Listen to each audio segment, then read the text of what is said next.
So when somebody deeply and truly believes, right, that this violence, this thieving, this raping, this killing, this stealing is actually human nature, they do not believe in the possibility of goodness and kindness, what conversation can you have with them? This big idea that people are out to steal their things which are not their things, by the way, things that were historically stolen by their ancestors. But do you see what mind you're working with there? How do you negotiate anything with such a mind that is so fearful of the world, and so filled with greed to the extent that actual reality does not count anymore? And even though the victim haven't said, I want to retaliate, he has calculated all different things that the victim is going to do if he eventually break free from the violence. So they have imagined all sorts of evil that can happen to them because of, now they are doing with me that they even know what they have done.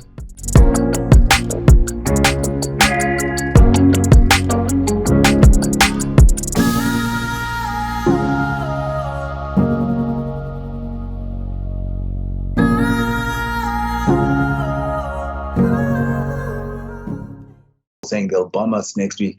Can we say realistically that we don't know if they will? We're working with probability. Yes? That's sheer probability. No, people would not accept that, right?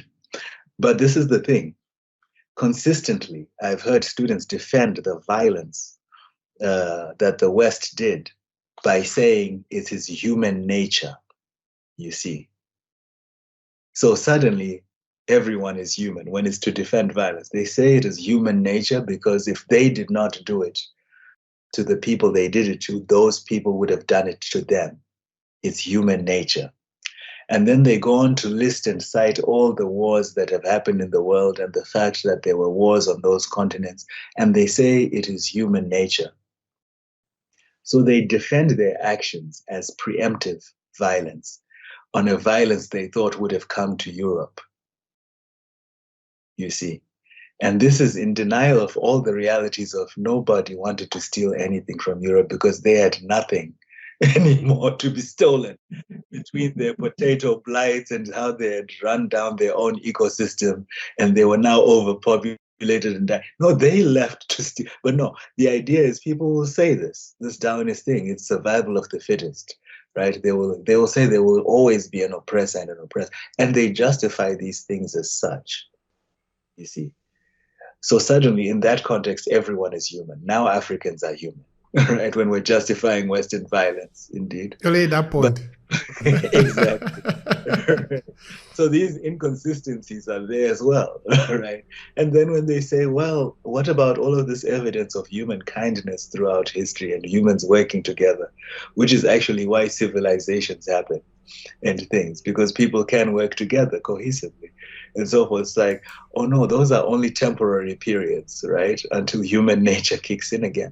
So when somebody deeply and truly believes, right, that this violence, this thieving, this raping, this killing, this stealing is actually human nature, they do not believe in the possibility of goodness and kindness, what conversation can you have with them? Yes. In America. Yeah, please go on. In America, I've come across very many conversations where people have said, I'll break this up into specific conversations where people express this great fear that the world is coming to get things from them, right? To steal their things. Like, what would happen if America just demilitarized, moved all their military things away from wherever they are all over the world and came back home? And there's this great fear that the world will come to steal from them and to do things to them and so forth. There are people who say, if things, what would you do if something went wrong? I had a conversation with a friend, this was in Ohio, and I said, what would happen if there was a power cut, if the lights went out, if there was a blackout? What would you do? And their thought was, well, I'll take my gun and I'll stand on my porch and protect my land. And I laughed at them so hard because I said, well, in Zimbabwe, we have so many power cuts. Nobody pulls out a gun when there's a power cut to go stand on the porch. And they protect from who, from what? Don't you know your neighbors? Don't you, from people who are going to come and steal your what? But there's the big idea, right? From the ones who are descendants of those who have stolen and killed and so this big idea that people are out to steal their things which are not their things, by the way, things that were historically stolen by their ancestors. But do you see what mind you're working with there? How do you negotiate anything with such a mind that is so fearful of the world, and so filled with greed? To the extent that actual reality does not count anymore. The violence they have done does not matter because they are defending themselves from the violence that you intend to do to them. Not even the violence you've done, that you intend to do to them, right? What negotiations are there in that situation?